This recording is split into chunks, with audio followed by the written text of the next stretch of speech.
We are all vulnerable to not only the hostile environment all around us.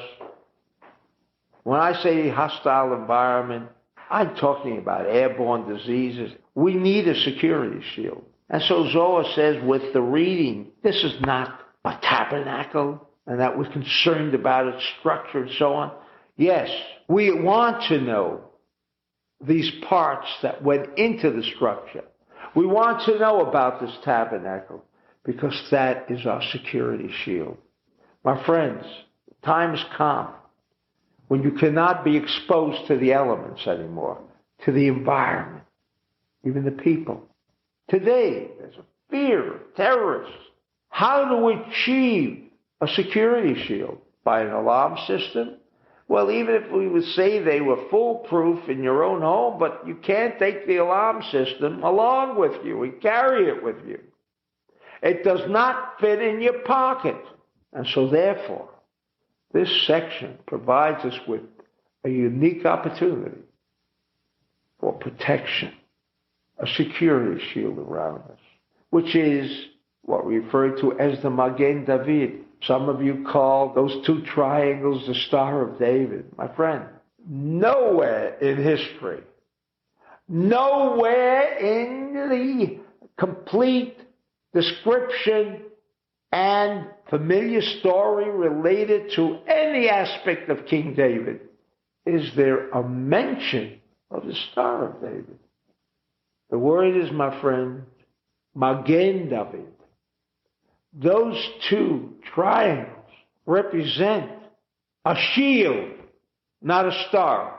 King David furnished us with this protection because King David represents this physical reality environment, that hostile environment, not the tree of life environment, not the tree of life reality, that flawless universe. No, we're talking about this tree of knowledge universe which commingles good and evil.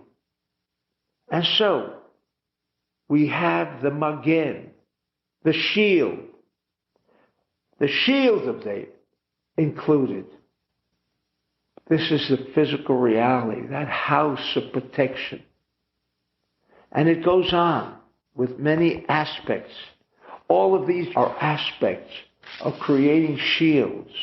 In fact, one which I consider my favorite personally is the one about the Urim V'Tumim.